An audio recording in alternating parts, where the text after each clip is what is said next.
I like to say it's not first mover advantage. It's first to product market fit that wins. The only way to really fail as a founder is to lose your time. And it's to, be 3 years in on an idea that you now realize wasn't good enough, wasn't worthy of your time. And that happens a lot. A lot of times the founder will find themselves 3 years in and they're now pursuing the idea out of obligation rather than passion. Knowing what they know now, they wouldn't have done it. The way we succeed is to succeed conventionally by somebody's arbitrary rules and standards. But I think that when you're an entrepreneur, the way to succeed is to create new rules and new standards. It's actually a good thing if most people don't like the idea because, if everybody likes it, it's too similar to what they already know, which means it's too consensus. And so the best startup ideas tend to be the polarizing ideas, ideas that probably most people don't like because they're not ready to live in the future. But a tiny subset of people say, oh my gosh, where have you been all my life? I can't unsee this. That's product market fit. Product market fit. Product market fit. I called it the product market fit question. Product market fit. Product market fit. Product market fit. Product market fit. I mean, the name of the show is Product Market Fit. Do you think the product market fit show has product market fit? Because if you do, then there's something you just have to do. You have to take out your phone. You have to leave the show 5 stars. It lets us reach more founders and it lets us get better guests. Thank you. Mike, welcome to the show. Oh, thanks for having me. You put out a new book. Actually, you changed your whole, because I remember I used to listen to podcasts back in the day. It was a different name. I think it was called Starting Greatness. Was that the original name? Yeah, that's right. And so now it's called Pattern Breakers. You have a new book called Pattern Breakers. And, I've gone through it. So maybe we'll just dissect all the different pieces to it. Maybe that's a broader question though. Why this new focus on pattern breakers? What's the high level idea? Yeah, I'd say that the high level idea, and this may resonate with some of your audience. I found that a lot of the companies that I worked with that had massive success didn't do the stuff you're supposed to do. They didn't do the business model canvas. They didn't do the kind of experiments you're supposed to run. They didn't hire the people the way you're supposed to hire them. And then I would find other companies where they did all those right things and they would have been a case study of what to do, except for they didn't succeed. And this wasn't a one-time thing for me. This was a more often than not kind of thing for me. And so I thought, okay, either this is just a random business and I should retire before I get exposed for being lucky, or there's something else worth understanding. And so I spent a few years studying how do you explain this? And so the Pattern Breakers ideas came out of that. It was really trying to understand why some startups just seem to have an opportunity that yielded a breakthrough outcome regardless of how well they executed, and why some startups did everything right but still didn't succeed. And is there something more to understand? Maybe there's a lot of randomness, but maybe it's not totally an accident either. And so the pattern breaking notion came from this realization, this discovery that a startup capitalist is a different type of capitalist, that they don't create value through persistent compounding or competitive moats. They create value by changing the subject. And they break the pattern of how people do things. And only by doing that do they change the future. And only by being radically different can you make a radical difference. And so I started to realize how important it is to be radically different in the ideas that you're pursuing. And I tried to spend a lot of time understanding, therefore, what are the foundational elements of a pattern breaking idea, and how do you lean into those opportunities, and how do you avoid pursuing opportunities that aren't worthy of your talent and time, even if they sound good on the surface. And does that mean the whole Eric Ries, lean startup MVP, which I think has completely dominated the kind of startup narrative over the last, certainly when I was building a startup 10 years ago, that was the predominant framework. Is it wrong or just overhyped or maybe misapplied? How does that fit into the pattern breaking stuff? Yeah, so I don't think it's wrong. I think that the way I look at startups is, I like to say there's a breakthrough sequence. And what Pattern Breakers introduced was this idea of an insight breakthrough. And so in order for a startup to be massively successful, I believe it has to have a fundamental insight that harnesses inflections, that comes from the future, and that is non-consensus and right. And a lot of people just skip that phase. So you can iterate and execute perfectly in lean startup mode, but if you're pursuing a small idea, you'll iterate to a local maximum. So the lean startup ideas are valid because they allow you to have a structured way to pursue product market fit in your opportunity sector, but it doesn't guarantee that the opportunity that you're pursuing is going to yield a breakthrough upside. What it does instead is guarantee that you're not going to waste your time on ideas that people don't care about, or you're not going to have assumptions about the way the world is that just aren't true, that and implement a product that embodies those untrue assumptions. And so I look at it like you have the insight breakthrough, and the question you're answering is, what do we know about the future that's powerful and not obvious, that leverages inflections? And then the product breakthrough is where Eric's ideas and Steve Blank's ideas come into play.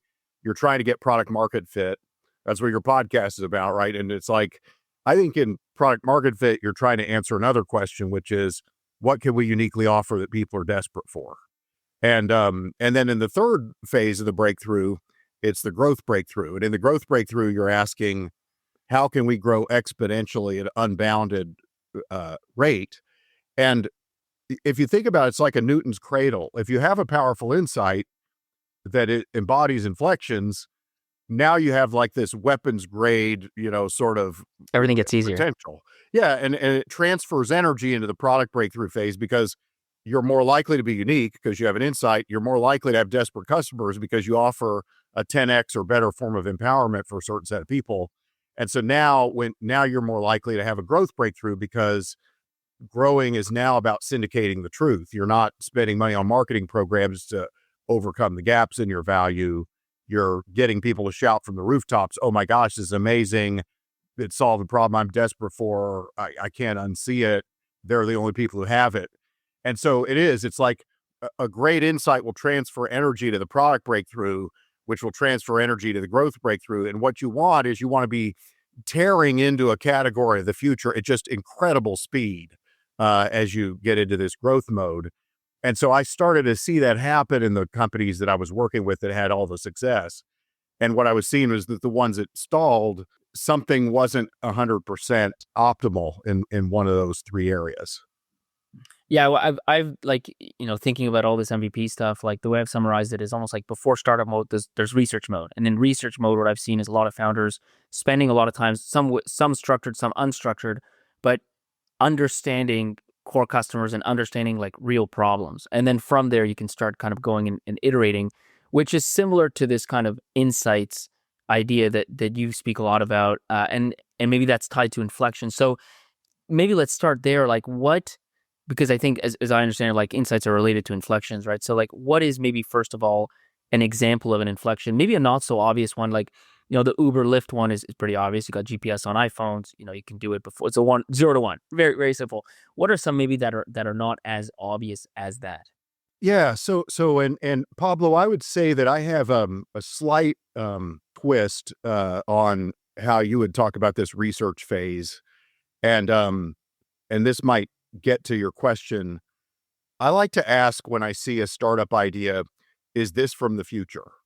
And so like for example, last week I got pitched by a mental health startup, and the person says mental health's a crisis. We need to solve mental health. And I'm like, I agree. I also agree we need to solve it. So I have an app to solve mental health. And I'm like, why is this idea from the future? And they say, well, because I believe in the future, mental health needs to be solved, and I'm the person to solve it. I said, I'm not interested in your ideas about the future. I want to know why you're living in the future now, a different future than the rest of us are living in.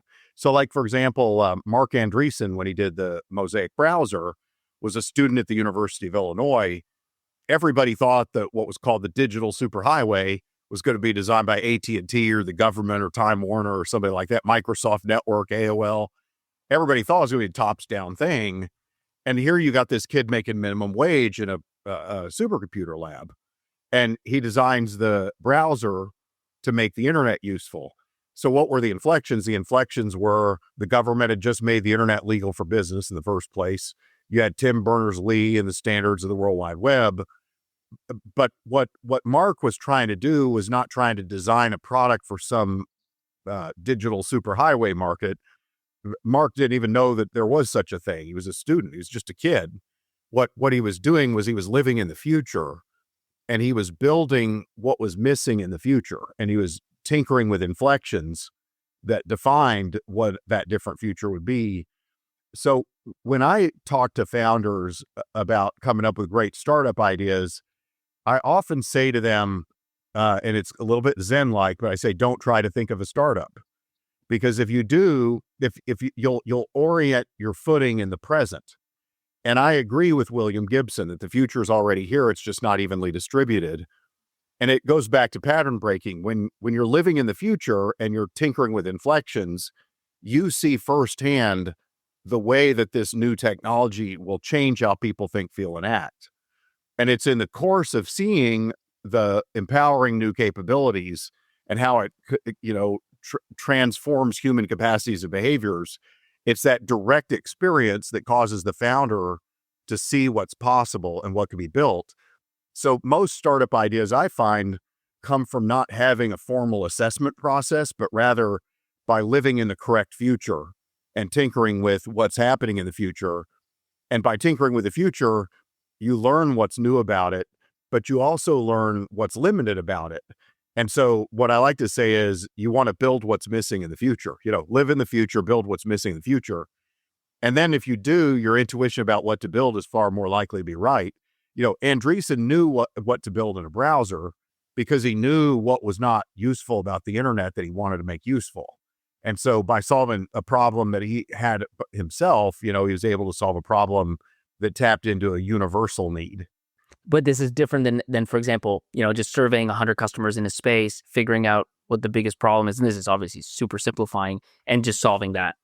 Yeah. And to me, that's the conventional view. The conventional view is too many founders, they ship a product without building something people want. They go after markets that aren't big enough. So what you should do instead is find the right market and, find unmet needs in that market, then build a product that meets those unmet needs. But the problem with that is it buys into a context, which is that the definition of the market is the definition. And so my view is that the entrepreneur wants a product that defines the market.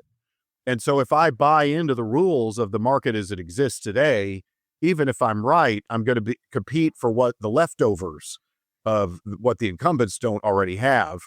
And so I want to show up with something radically different. I want to avoid the comparison game altogether. And so I like to say a great startup forces a choice and not a comparison, right? Like a great startup, if a customer says after seeing your startup idea, how does that compare to X? You either explained it wrong or you don't have a big enough idea by definition. And so we want ideas where nobody after they did a ride share said, well, how was that any different from a taxi? And nobody, the Tesla Cybertruck. Yeah, that's a good one. A lot of people I know don't want one. You may not like it. You may think it's ridiculous. When I first saw it, I thought he was joking. I thought, is he going to really ship a truck? Now I see it on the street. I'm like, I know black. That's not bad. That's kind of nice, but I get your point. But here's one thing I bet nobody says. How does that compare to a Ford F-150, right? And so Elon basically says, look, live in my future or don't. But you can't reconcile a Cybertruck with a Ford F-150. And so great startups have that quality where they can't be reconciled with anything that's happened before. And, it's actually a good thing if most people don't like the idea because, if everybody likes it, it's too similar to what they already know, which means it's too consensus. And so the best startup ideas tend to be the polarizing ideas, ideas that probably most people don't like because they're not ready to live in the future. But a tiny subset of people say, oh my gosh, where have you been all my life? I can't unsee this. I've seen a bigger truth now. Let's go. That's the place you want to be. And this is if you want to create like what you call a breakthrough company, which maybe we should define that a little bit, because is that tied to the size of the opportunity? Like, does this mean if you want to create $1 billion company, you need to do this, or you know what I mean? Or only at 10 billion, obviously if you want to build a small, let's say $10-50 million company, you don't need to do this, right? So at what level does this become like something you truly need? Yeah. So I would say that, it's tricky, right? People will say to me, what's a breakthrough? And, is $1 billion exit a breakthrough? It's hard to, the way I think of a breakthrough is it breaks free from what's known. So to be a breakthrough, you have to represent something radically different that was thought to be impossible or thought to be not not a way that things would happen. And you can have some big valuation exits that aren't a breakthrough. But I say to founders, look, if you're pursuing the right opportunities, you only have to be right once as an entrepreneur.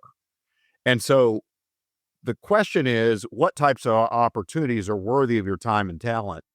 What opportunities create odds more in your favor than others? And I would assert to you that breakthrough opportunities create the best odds for the founder to win because it allows them to define the rules of competition rather than to be defined by someone else's definition. When you let somebody else define the rules and they have more resources than you, they just have a lot of tools to co-opt you. When you're a startup, the only advantage you have is your ability to change the subject. And so you want to have something that disorients the incumbents, that turns, Airbnb, they didn't try to have a better hotel. They turned the strengths of hotels into their biggest weaknesses. They said, hey, Four Seasons in Austin, Texas is the same as a Four Seasons in Paris. Wouldn't you, when you're in Paris, rather live like a local? Yes, I'll grant you that a room in the Four Seasons in Paris would be just like one in Austin. That's great. But wouldn't you rather live in a neighborhood in Paris? And wouldn't you rather be in a 17th century house for the same price and all these other things? And so, you think about Four Seasons, they spent decades creating a value proposition that was consistent across their hotels, right? Their whole existence was predicated on that. And so that's the place that you kind of want to be.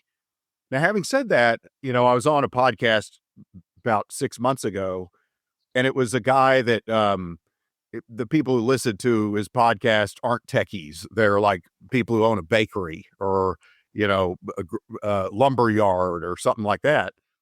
And I gave as an example the cronut.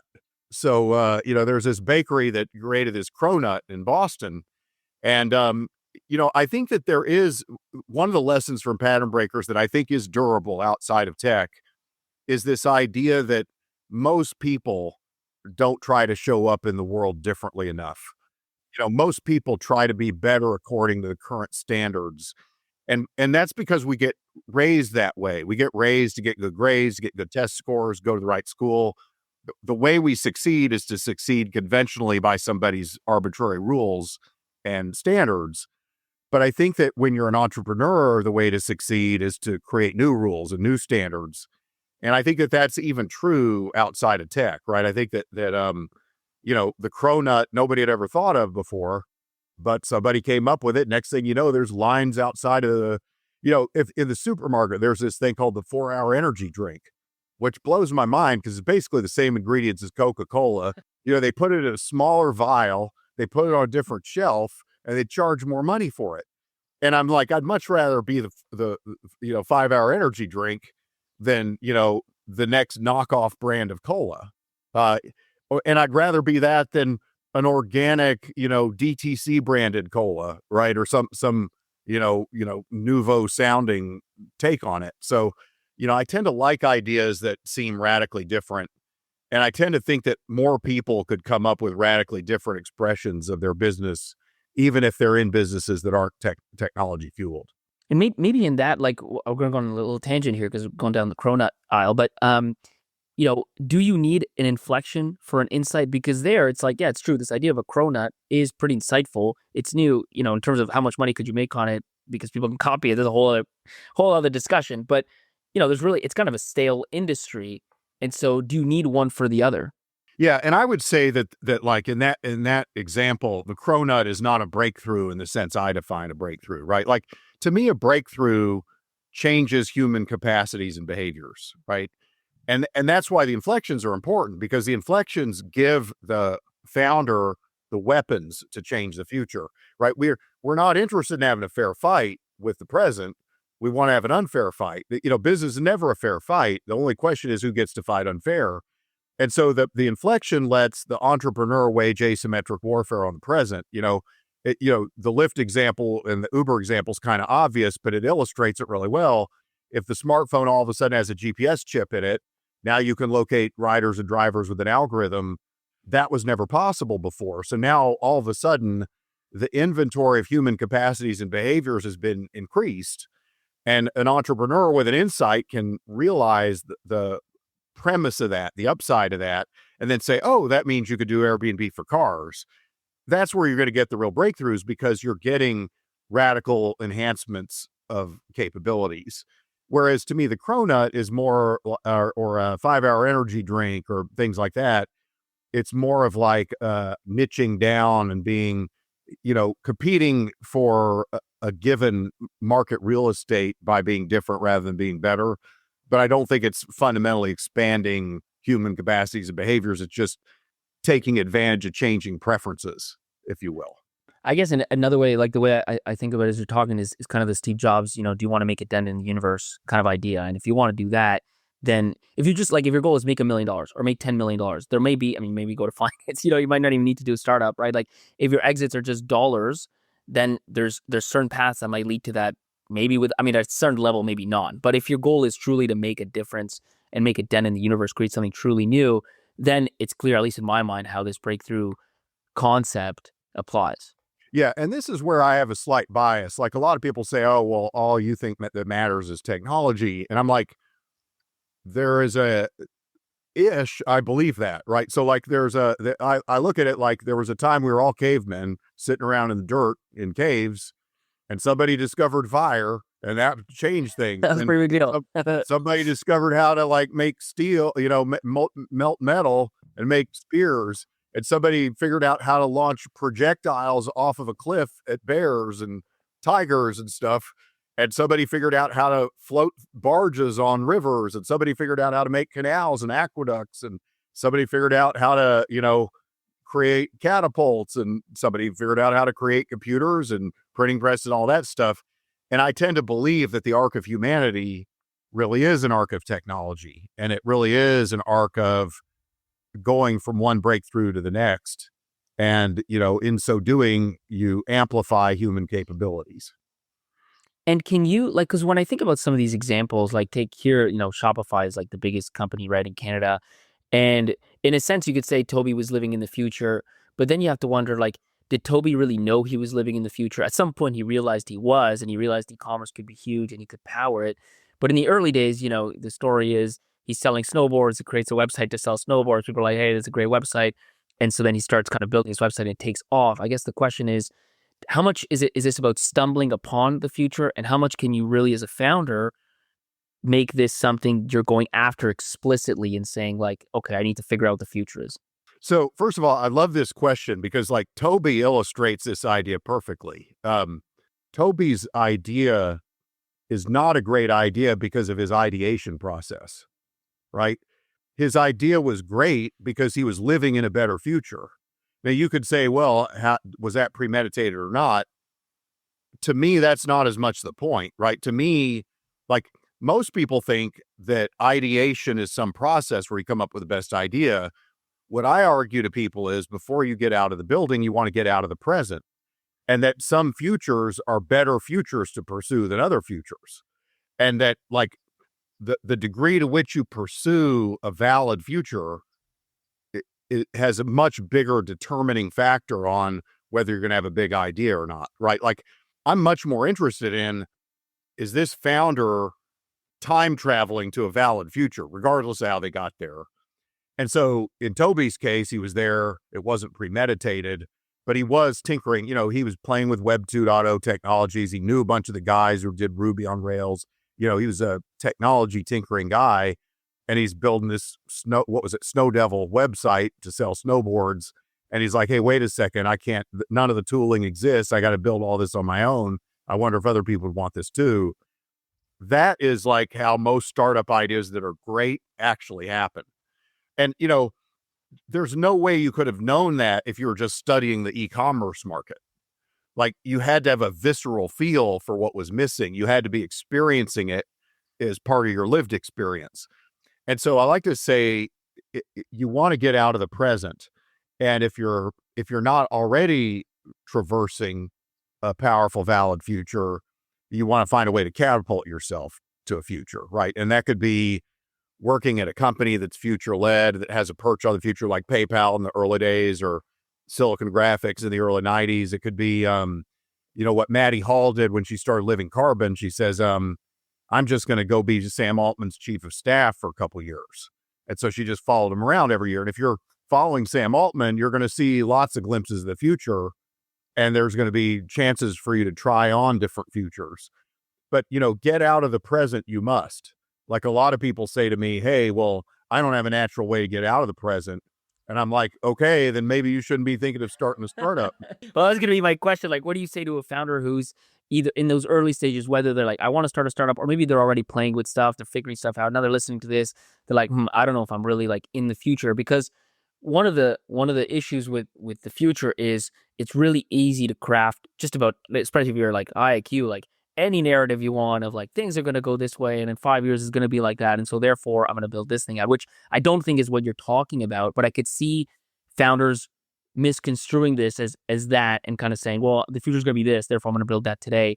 You're almost talking about something more visceral, like somehow living there. So how, besides maybe working at, a board, like an edge company, like what are some other things you've seen or that founders could do to truly like be building in that future versus just hypothesizing about it, what it could be? So one metaphor that didn't make the book, because it was going to take too long to explain in the book, was this idea of an oasis. And so imagine that you and I and everybody that we know lives on a sand dune, and we've always lived there on this desert. And then somebody goes out and wanders off and they find an oasis. Well, when you're in the oasis, there's no ambiguity as to what's different about it than the sand dune. You're sitting there, there's palm trees, there's water. You're like, this is awesome. I'm in an oasis. And living in the future is a lot like that. It's like, it's kind of binary. If you don't know for sure you're living in the future, you're probably not. If there's any ambiguity, then the inflections that you're tinkering with aren't powerful and profound enough. If the inflections that you're tinkering with are powerful and profound, you'll be like, whoa, I can't believe that nobody else is seeing what I see.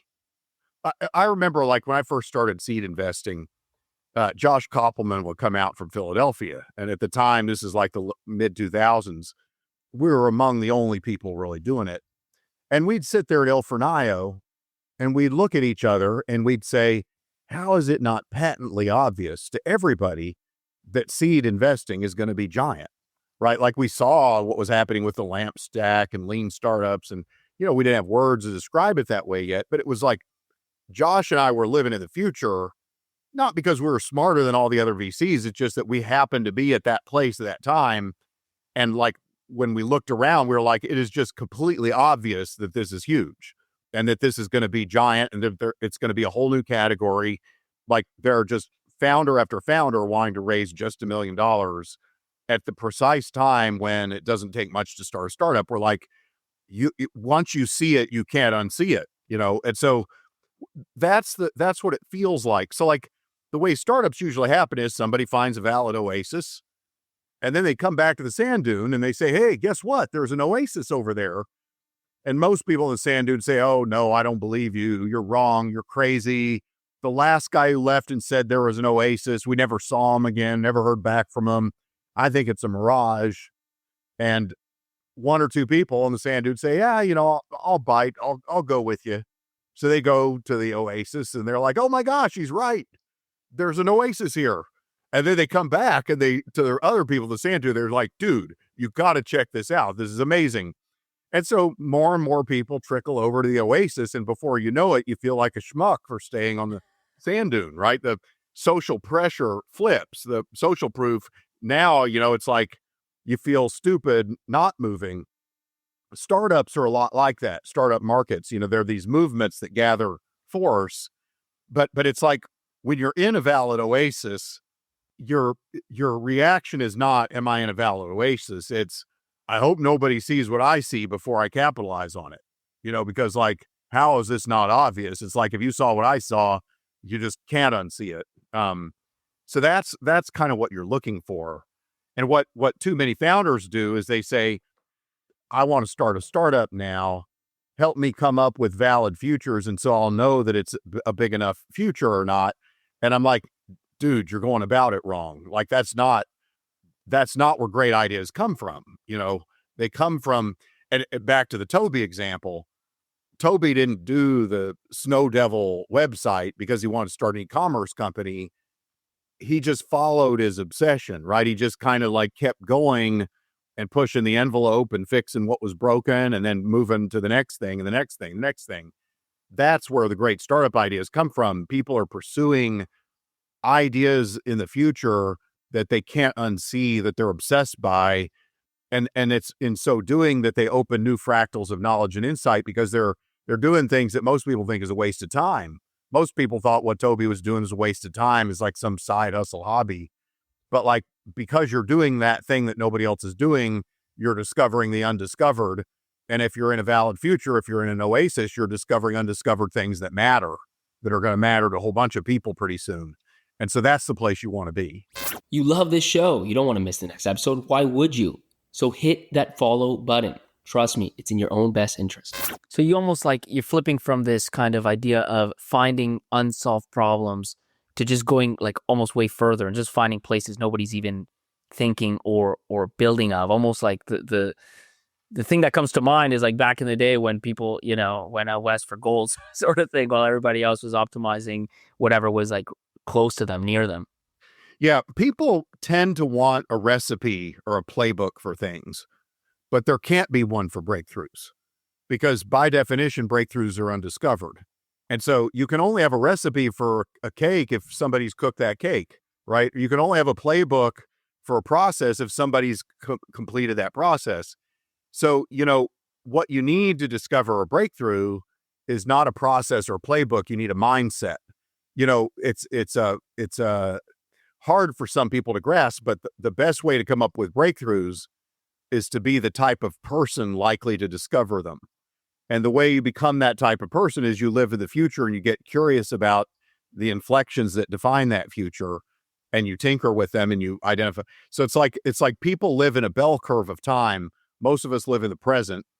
Even if we're interested in the future, we're still living in the present. Some of us live in the past.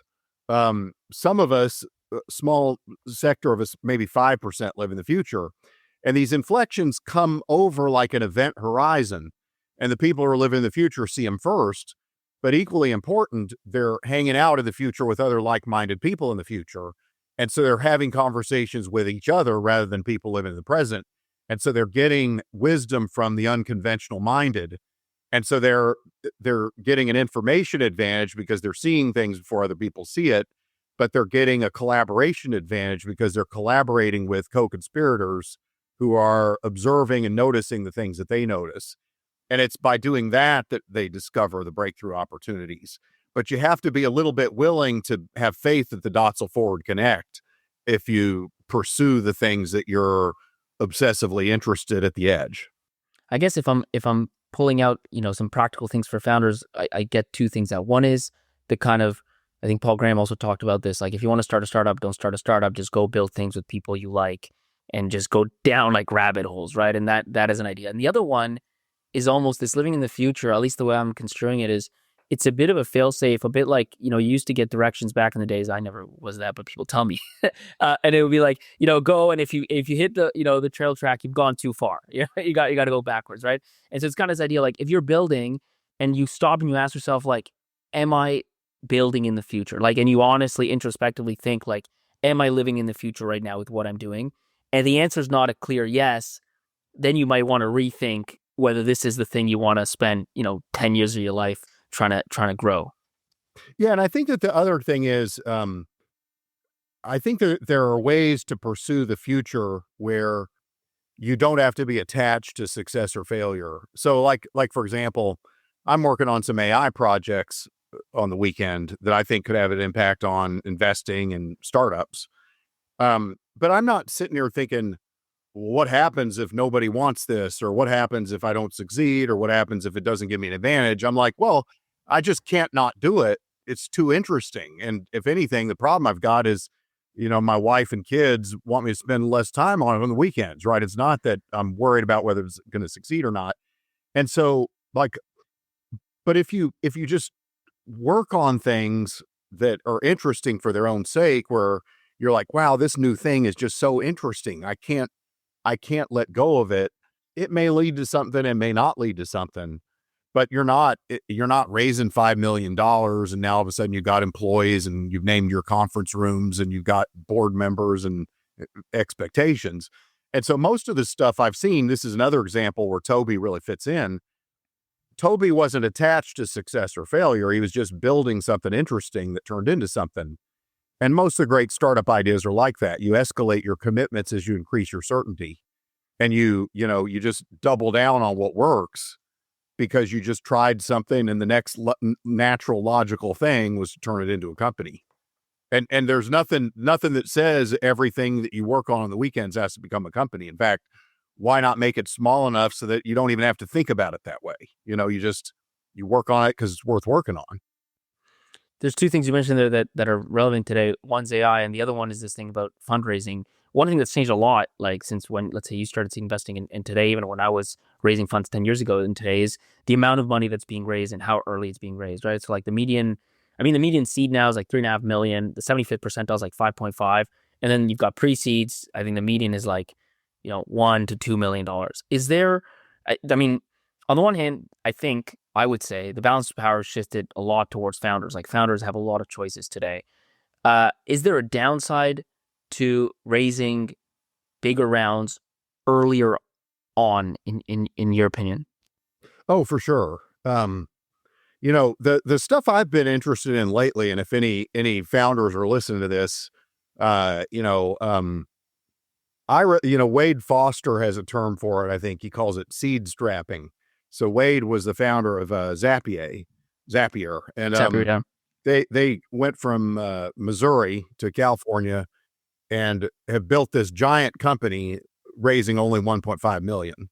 And I've seen some entrepreneurs asking the opposite question: why do I need venture capitalists at all? And that's who I'm looking for, to be honest. Like, I'm looking for a founder who says, I'm not raising money just so I can raise more money. I'm not on this, treadmill, VC Balco steroids injected treadmill. Instead, I want to raise a one and done round. I want to raise a round so that I can hire my investor so they can bring some perspective that increases my chance of winning, and B, lets me take a little bit more risk without being crazy. And, maybe there's something I want to try that is a little bit too risky to try, but makes sense to try. And if I had a little bit of a cushion, I can experiment some. And if it doesn't work, I can retreat back to where I was, or if it works, I can double down. But that's really what I'm interested in.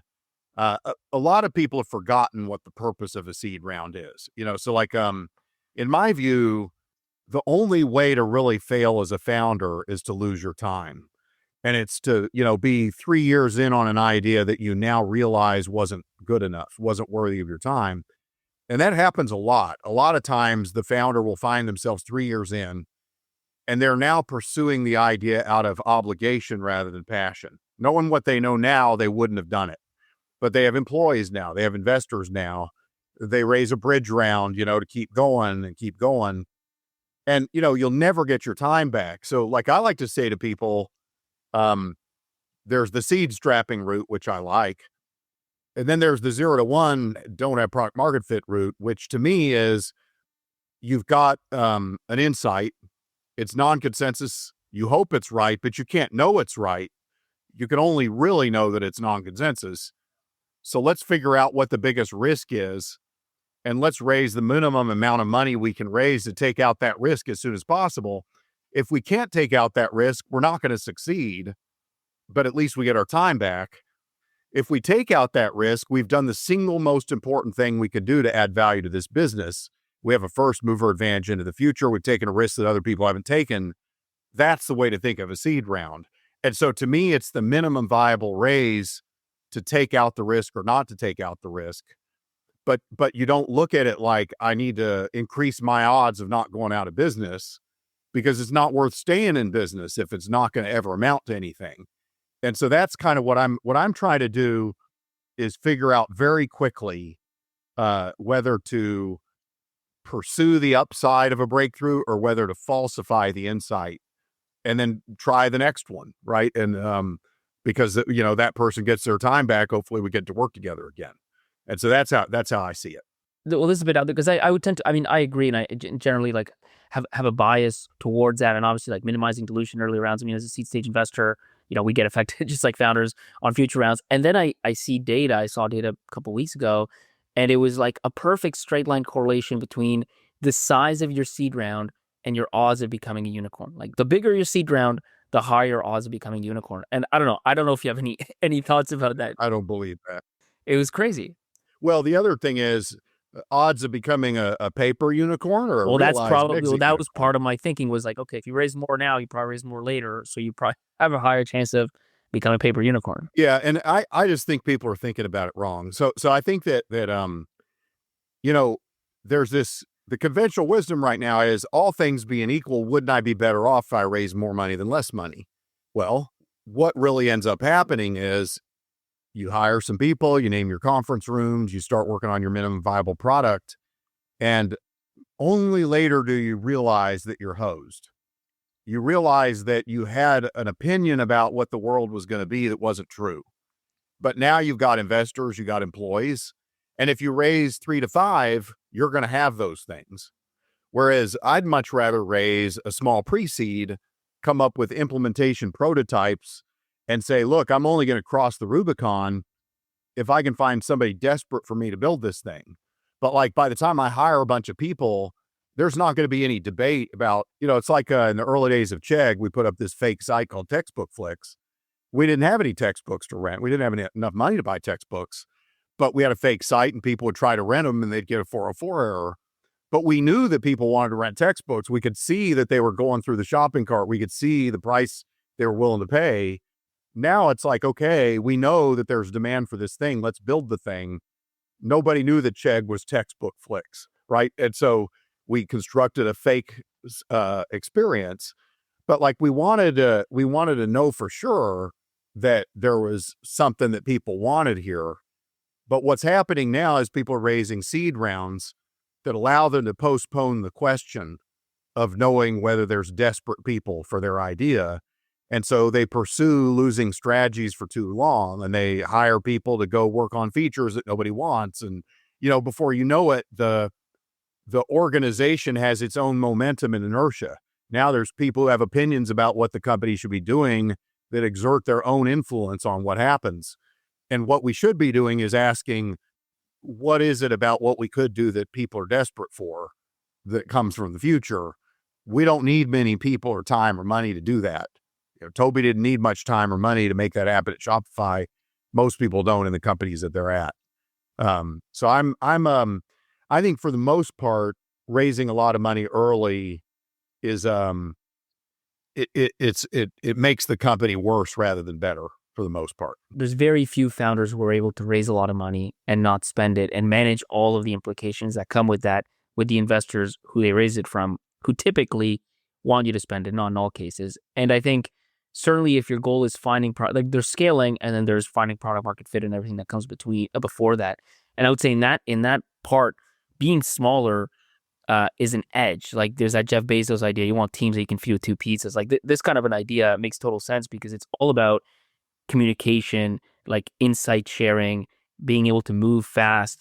The time you spend on managing and alignment and all the other stuff is just overhead that is it's actually a weight pulling you back in that early phase.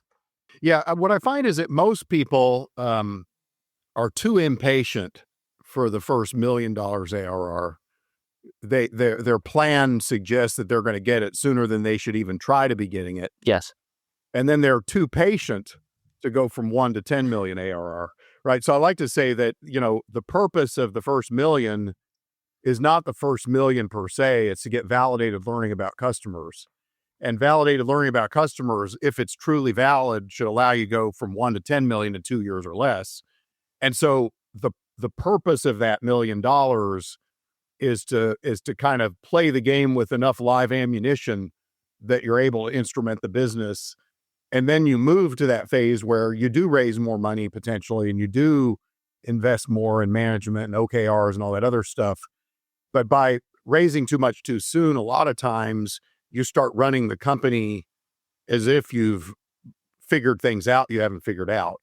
And it shouldn't take very many people at all to get product market fit in a company.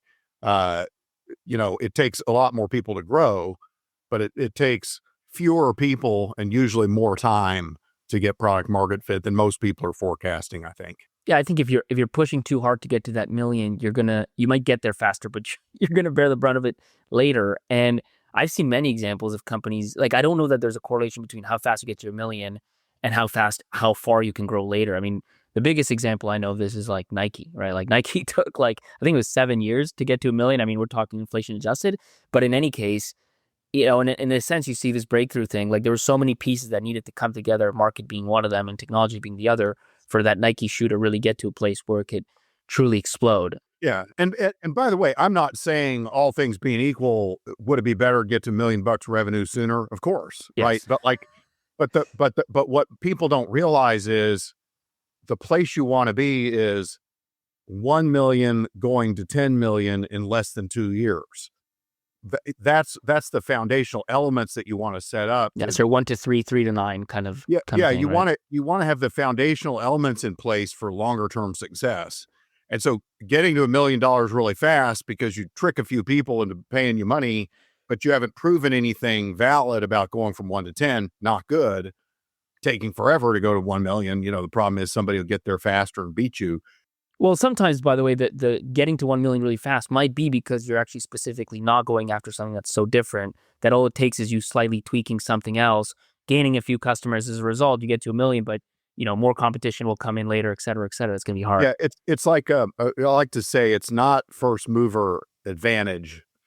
It's first to product market fit that wins, regardless of how much they raise. And if you can get to product market fit without much money, you're going to win, even if the other guy raises more. Zapier shows that.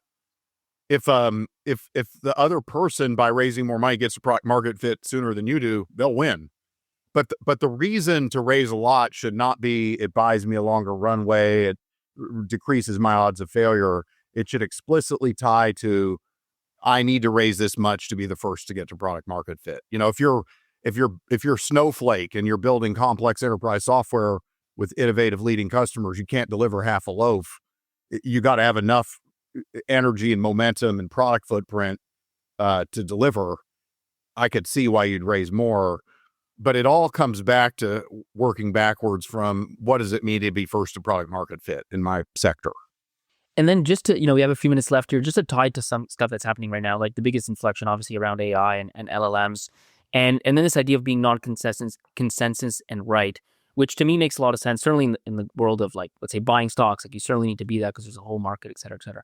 But when you look at this, a lot of the ideas are not necessarily non-consensus just because so much has opened up. You kind of could go now and say, let's apply LLMs to a bunch of different things. Let's switch out humans with voice AI in so many different places. And it almost becomes yeah, of course, like, that's going to happen.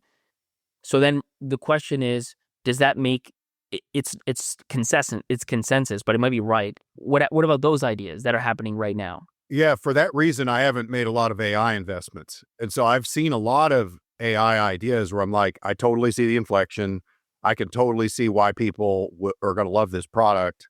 I just don't know why there won't be 10 just like it, or I don't know why Sam Altman's not going to do a demo and put you guys out of business.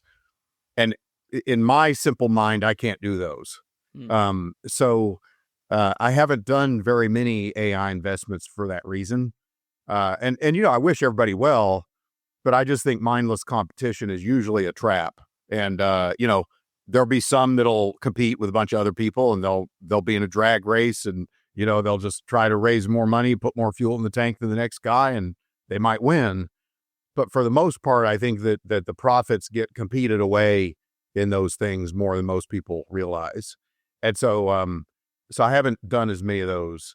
The ones I've had success with would be vertical AI, where the founders know a lot of very specific domain knowledge about the category they're in. Udi is doing some stuff with chief legal officers. They've gotten off to a good start. Applied Intuition and vehicle simulation software. So those have both done really well. And then there's another one that I'm working with, Trip Adler, who is the founder of Scribd.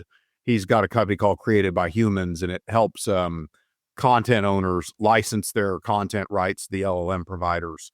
A very risky idea, but it's one of those things that could be powerful if it works, because it has marketplace winner take all dynamics to it. And so those are the kinds of things that I like. And some of them will work, some of them won't. But I tend to stay away from stuff where a whole bunch of people are going to run into the territory and whoever runs fastest wins. I tend to not like those as much. So let's stop it there. I mean, normally one of the questions I ask is like, when was the moment that you found product market fit? So let me ask you a different question, which is, having seen as many companies you have and thought of so much about startups in 0 to 1, what is your best explanation of product market fit?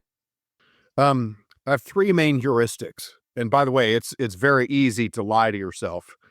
The first is an objective measure of customer delight. It might be a net promoter score, but it's some way to know customers love your product in the wild.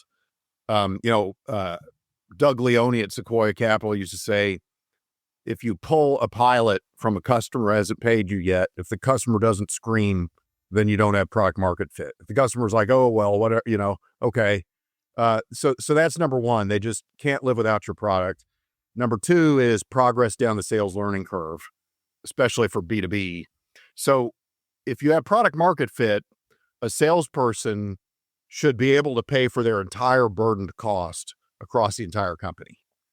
Because if you have that, then you can hire new salespeople at will, because every incremental salesperson will be a break-even new asset to the company. So in theory, you could just hire salespeople until that's no longer true. But as long What does that mean? Does that mean if they cost $100K, they bring $100K ARR, or is it higher than that? It's higher than that. So like, let's say that the company is spending, has a $10 million expense, and you have 3 salespeople.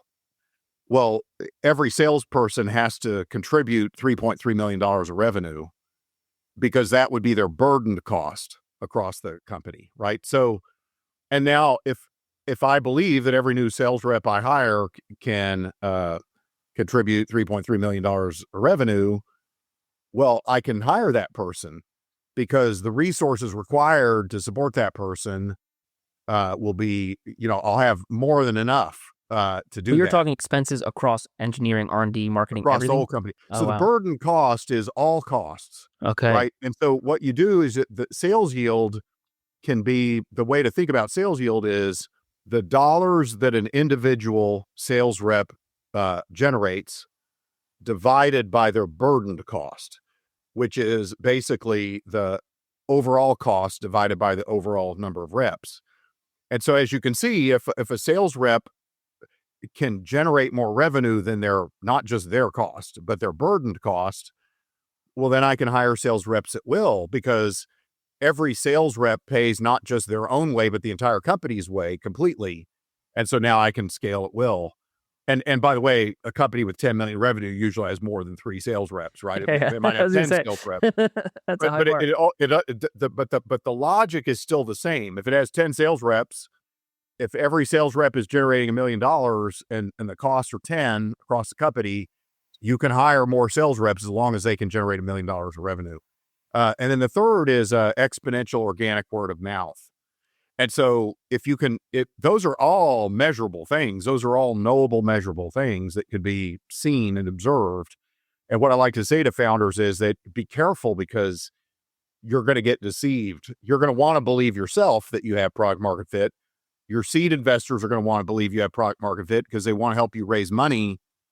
Everybody around you is going to conspire to convincing you have it before you do. And I'm like, there are ways to assess in the real world, in the wild, whether you have it or don't. How do you measure that last one? What's your best measure for word of mouth? You would understand that what the mechanism of when a customer, when they use your product, how does it spread within their organization or across organizations? Facebook did a really good job of this on the consumer side. where they, but, part of why it's important is you'd say, can I engineer exponential organic word of mouth? Maybe I can create lighthouse customer programs. Maybe I can be at certain events or birds of feather kinds of things or Discord chats or whatever the case may be.